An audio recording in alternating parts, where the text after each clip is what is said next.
Olá, jovens, bem-vindos a mais um vídeo aqui no canal do Espalhaverso e este quem vos fala atrás, Pioneer, o formato do milhão. E gurizada, é o seguinte, já que me pediram aqui, eu vou fazer unindo útil ao agradável hoje um videozinho sobre Pioneer e um videozinho sobre buyouts, spikes e um pouquinho da economia do jogo. Falando de maneira concomitante aqui ao processo do canal, né? Os objetivos. Bem, para quem não conhece, o Pioneer foi um formato criado recentemente, que culmina com cartas de Khans of Tarkir para cima. Tem uma pequena lista de banidas, sendo que as primeiras foram as Fatlands, porque a Wizards queria um Super T2 que você não tivesse que ficar gastando R$1.000 com base de terreno. Né? Não que você não gaste R$1.000 com outros terrenos, mas pelo menos você não tem que gastar com Fatland. E esse formato ele se mostrou bem popular, ele teve uma aderência baixa num primeiro momento, mas conforme as novas tendências e cartas, ele acabou se mostrando bem interessante. Né? Então temos aqui hoje na MTG Gold Fish os 10 decks mais jogados no metagame do Pioneer. Então a gente tem, nos últimos 30 dias, Nykthos Ramp, Rakdos Midrange, Selesnya Anjos, Hidden Strings, que deve ser algum deck de combo que eu vou ignorar porque eu ignoro todos os decks de combo. Azorius Controle, o deck dele, Idris Elba. Teferi este maravilhoso. Gru Midrange, também conhecido como Gru Porrada. Mono White Humans, o deck do Rato de Moto, Hack do Sacrifice, que é o irmão mais novo do Rakdos Midrange. E em último lugar, mas não menos importante, Izzet Phoenix. Vamos ignorar decks como Yorion, Mono Red, Temor, porque a gente já tem muito problema na vida. E o decks sem personalidade como Espíritos, tá? Vamos ao que interessa, são os decks bons, os decks que são viris, másculos, entre outras coisas. Que delícia. Ó, basicamente, esses dois decks, Rakdos Midrange e Nykthos Ramp, eles já vêm oscilando entre o top 2 do formato há algum tempo. E algumas variações, como por exemplo o Fênix, que estava, o Mono White Humans também estava entre os top 4 há algum tempo atrás, eles acabaram descendo. Por que os decks acabam descendo? Porém, por algum motivo de adaptação do metagame, né? Afinal de contas, você tem seu meta local e você tem o meta global lá do MTGO e tal. E querendo ou não, a gente tem que pensar que existem dois metas: o meta do MOL e o meta da sociedade local, onde as pessoas não podem pegar todos os decks emprestados e não são multimilionários. Não que você tem que ser multimilionário para jogar Magic, né? Mas você tem que ter pelo menos uma profissão boa ou não ser casado nem ter filhos, como é o meu caso. Que aí vocês conseguem sobrar um dinheirinho para jogar e montar o deck card tipo de uma semana para outra. Mas vamos lá. Uma surpresa, e tipo o deck de combo, tipo Hidden Strings, é um deck que eu sei que ele de vez em quando ele aparecia. Tava bem mortinho no formato, mas provavelmente está jogando por causa que outros decks permitem que ele acabe se adaptando e consiga combar antes, né? E provavelmente o Selesnya Anjos seja um deles. Eu quero me ater a este deck aqui, porque o Selesnya Angels ele é um deck que prometeu e acho que está cumprindo, né? Afinal de contas aqui, o último fez na Nerds, o CCG, ganhou, fez 6-0-2, também conhecido como vamos empatar as duas últimas para não ficar chato, né? E provavelmente jogou top 8, né? Conheço os guri que jogam lá. Não sei se teve top 8, não tô ligado na estrutura do deck, mas eu tô ligado na estrutura do como o pessoal pensa. Enfim, o deck é bem básico, usa Bispo das Asas, que é uma carta que há algum tempo já vinha aumentando de preço. Giada, Skyclave Cleric, que ele dá life gain e terreno, né? E o deck ele vai poucos terrenos. É 24 mais esse modificado. Valkyria, que é uma carta específica de um booster de Kaldheim, que ela é bem cara por causa disso, porque ela só tem uma tiragem. Inspire Overseer, que é uma comunzinha que saiu recentemente, acho que foi em Capena. Anjo Resplandecente, esse bicho aí é caro, tá ficando cada vez mais caro, né? Que ele é uma peça central do combo, não é do combo, mas é da consistência do deck, porque esse deck ele é um grind de vida e de bichos, né?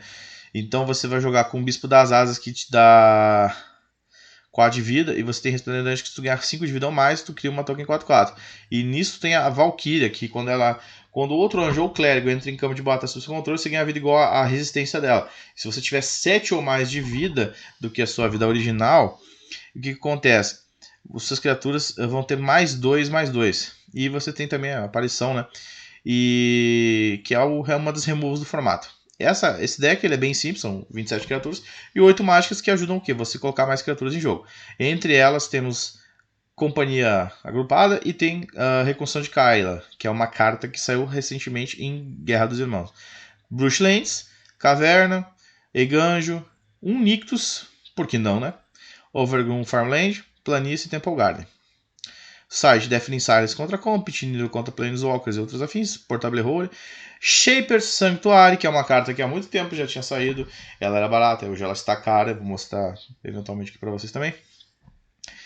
E a Jane, o Agente Adormecido, que é uma carta nova também, que vem dominar, que está jogando no site. Provavelmente contra controle possa estar errado ou não, mas né, Planeswalker geralmente é bom contra controle. Este deck ele está se mostrando muito interessante, bom, eficiente. E se tratando do pessoal, eu sei que tem muito desse deck jogando lá em Porto Alegre, lá, pelo menos lá na Field dos Guris. Até por isso que o pessoal está jogando de UW, porque acho que o W é bom contra esse deck. Posso estar enganado, mas acredito que seja isso aí. E esse deck, ele é bem interessante, ele é bem bom, porque ele é um deck assim, como tu ganha muita vida, ele bota um monte de criaturas com evasão, o que acontece? Pô, você vai ter um campo aberto para bater, você vai conseguir ganhar tempo em relação a outros decks. Se, por exemplo, você pegar um hack de mid-range e o seu oponente não lhe der conta de remover as peças da engine de ganhar vida, você ganha muito tempo em cima de outros decks. E você acaba conseguindo tirar uma vantagem e grindar muito acima do que os seus oponentes costumam ter como eficiência. E repercutindo esta carta, tá, gente? Essa carta, ela custa 50 centavos de dólar, porque esse aqui é o preço das 4 cartas, tá? Esse é o preço da vida real, não é o preço do MTGO, custa 50 centavos de dólar. O fato desta porcaria ter ganho o torneio e chamado a atenção daqueles que são a excrescência do Magic, que são os especuladores, mentira, brincando, não é excrescência, mas enfim, chama a atenção dessa galera, até porque eu faço isso também, né? Então seria hipócrita, eu estaria me xingando, mas a galera olhou, então achou meio complicado, né? Como é que nós vamos fazer com isso aqui? Tá jogando. A carta tá 50 centos de dólar. Vamos abrir essa carta aqui e ver como é que ela tá se comportando no mercado internacional. Ó, 0,74 ticks no mall. Quando uma carta costuma estar um pouquinho mais cara no mall, quer dizer que realmente ela está tendo interesse, está vendo o jogo. Aí a gente clica aqui na Card Kingdom e a gente dá e vê a primeira tendência de mercado do que está acontecendo. Se a minha internet ajudar, obviamente, né? Mas está abrindo devagarinho aquela coisa. Lá, pronto. Houve o buyout. Houve o buyout. Out of stock.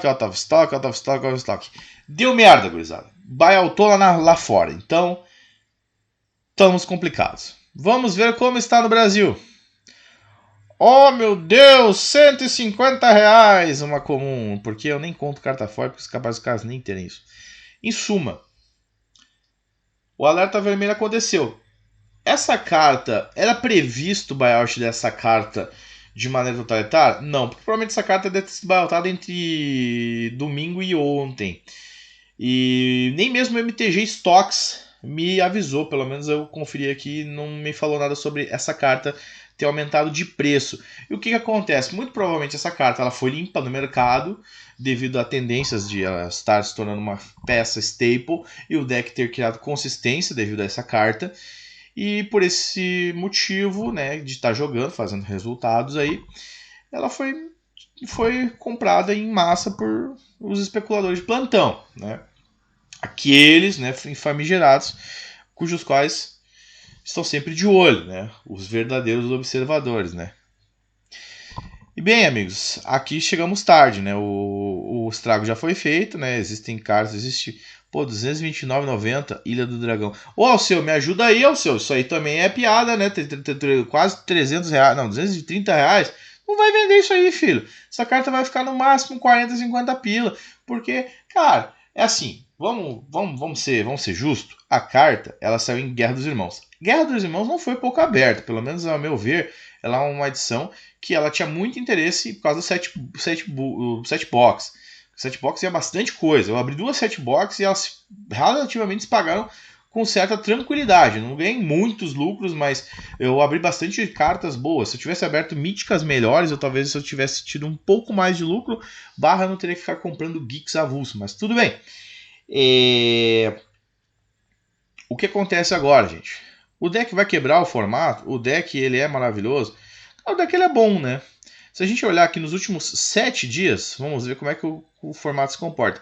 Rakdos, Hidden Strings, Azorius Control, Nictus e Selesnya. O Teferi tá jogando aqui, muito provavelmente envolvido nesse deck aqui, tá fazendo muito resultado. Provavelmente. Posso estar falando besteira, mas enfim. O Rakdos ele é uma realidade? Ele é. Ele é um deck que ele é good stuff, bom contra tudo, um pouquinho e tal. O cara que souber jogar, ele acaba se dando bem. Combo, bem, o combo eu não vou nem comentar, porque não é digno do meu tempo.